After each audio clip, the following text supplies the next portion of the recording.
In a dimly lit room, a single figure stands before a cracked mirror.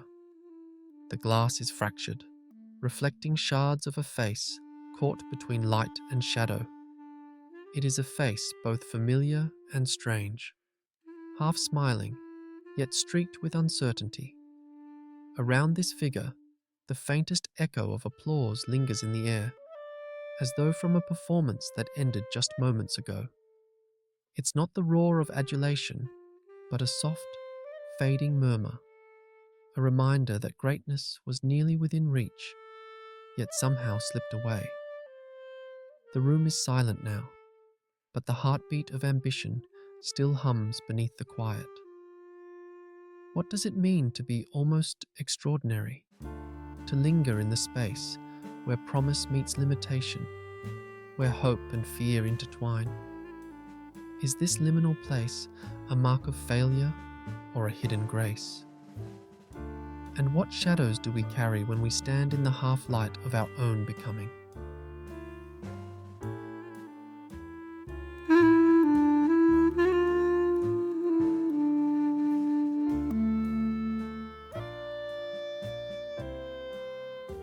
To be almost extraordinary is to live within a delicate paradox.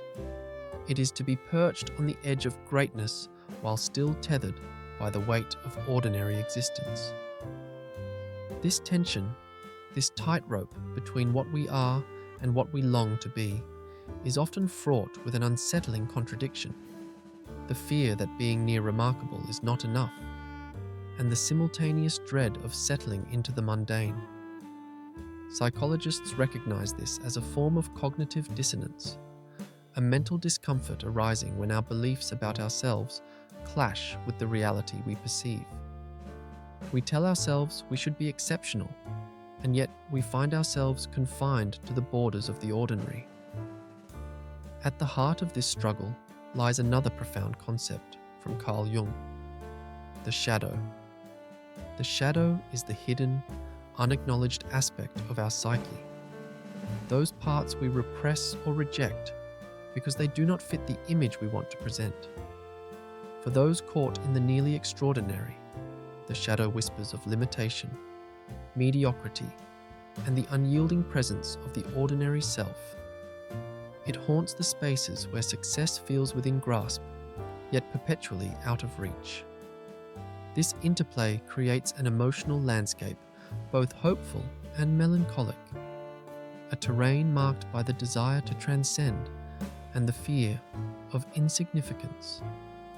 The almost extraordinary exists not as a final destination, but as a restless state of becoming, a dance in the shadows between aspiration and acceptance. As we explore this space, we confront not just personal ambition, but existential questions.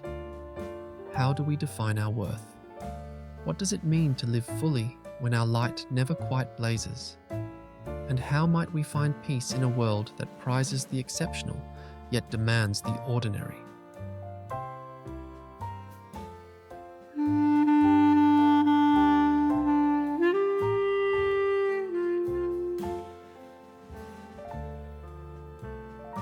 The psychology of the almost extraordinary unravels through a delicate weaving of hope, fear, and identity. At first glance, the almost extraordinary might seem like a victim of circumstance or a story of near misses. But beneath this surface lies a complex inner world shaped by cognitive dissonance, that gnawing tension when our self-image as remarkable clashes with the silent verdict of ordinariness. Psychologists describe cognitive dissonance as the emotional discomfort that arises from holding conflicting beliefs or values simultaneously. Here, it manifests as a silent battle between who we believe we should be and who we perceive ourselves to be. In this battle, the shadow becomes both adversary and mirror. Jung's shadow embodies the parts of ourselves we refuse to accept, the flaws, fears, and grounded realities that contradict our idealized selves. For those living the almost extraordinary life, the shadow often takes the form of doubt and self-criticism. It is the voice that whispers, You could have been more, or you are not enough. Rather than a source of despair alone, embracing the shadow can be a turning point, a step toward integrating our incomplete selves and releasing the relentless pursuit of elusive perfection. This emotional paradox carries with it an existential weight. The fear of being ordinary is more than simple disappointment. It is a fear that our lives lack significance, that we are swallowed by invisibility. Philosopher Søren Kierkegaard spoke of the anguish of possibility, the burden that comes with knowing we could be so much more, yet are painfully tethered to our limitations. This awareness can trap the almost extraordinary in cycles of longing and regret, where moments of achievement are shadowed by the pull of what might have been.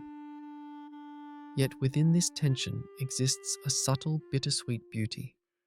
The space of the almost extraordinary is not an absence but a presence, a liminal zone where identity is fluid and possibility breathes quietly.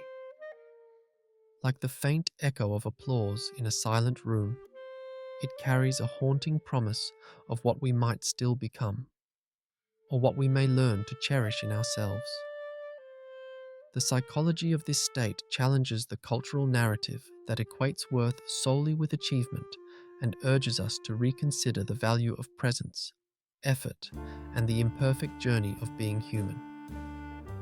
To live in the almost extraordinary is to grapple with the meaning of success and failure beyond their traditional definitions. It is to face the mirror not just to see flaws, but to witness resilience, yearning, and an unspoken grace. The story unfolds like a slow dance, sometimes graceful, sometimes faltering, but always marked by a profound humanity that demands recognition.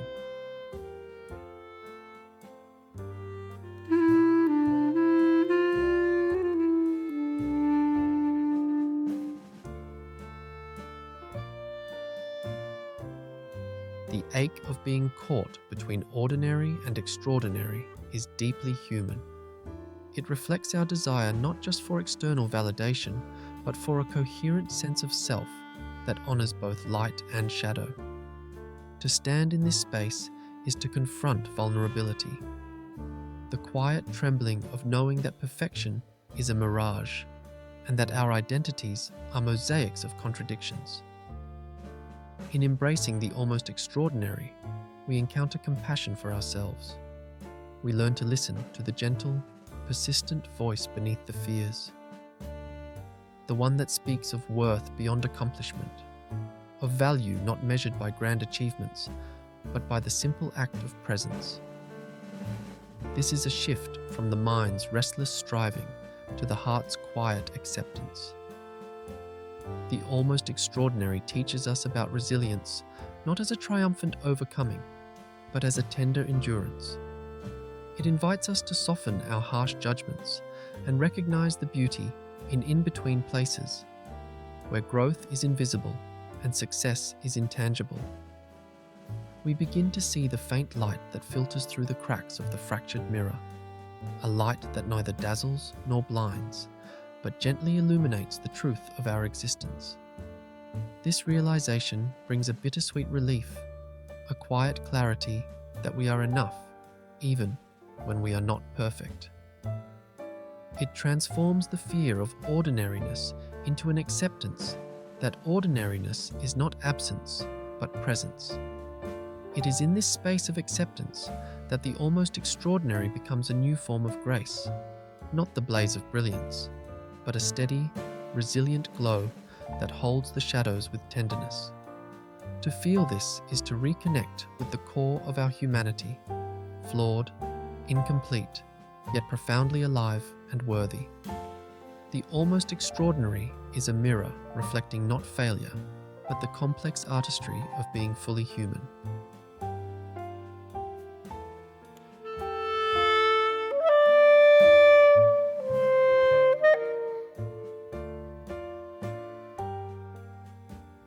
It wasn't about being perfect. It wasn't about blinding greatness that consumes the light. It was about standing in the half-light, where shadows play with light and ambiguity lives. The almost extraordinary holds a quiet power, a presence that requires no applause, no seal of approval. In that delicate balance, we find a new definition of worth, one rooted not in grand achievements, but in the courage to be as we are. The almost extraordinary is not a sentence, but a journey, not a limit, but an invitation to dance with imperfection and possibility. Beneath the fractured glass, the face remains, half smiling, watching the fading echoes with a steady heart. This is the space where living and becoming intertwine, where fear softens into understanding, and where the ordinary and extraordinary entwine in a delicate embrace. To be almost extraordinary is to be fully present in the in-between. It is a murmur that says, "You are enough," not because of what you achieve, but because of the grace you carry in your being. And in that quiet acceptance, a subtle brilliance glimmers, steady, enduring, real.